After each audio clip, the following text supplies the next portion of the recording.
Welcome.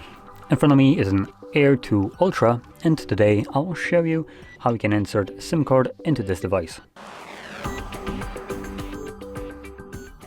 So to get started, you'll need to grab a SIM ejector similar to this one, which will come provided with a device in the box, but if you can't find it, you could use a paperclip, straighten on one of the ends, and it should work just as well.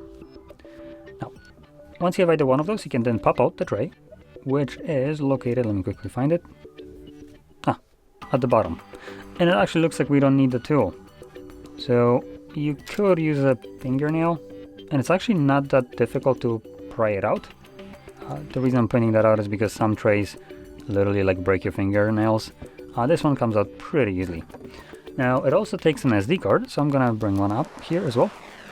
Now the top side will be dedicated for your SIM card, so plop that card on the tray. And I'm flipping it upside down. You could technically use a SIM card here as well, but I'm going to be using one of each. So clip that in, make sure that the both cards are laying clipped in place correctly and laying flush on the tray, and then just insert it back into the device. Now both of the cards should start working right away. As you can see, SIM card is already being detected as it's prompting me to confirm my SIM card PIN.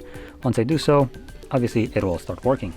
Next, SD card, we should have a notification regarding it. It's telling me that there's an issue with it. That is because it's formatted as a bootable drive, not as a storage. So that's why it has an issue. But it is detecting the card being in the device. So there we go. Now with that being said, if you found this very helpful, don't forget to hit like, subscribe, and thanks for watching.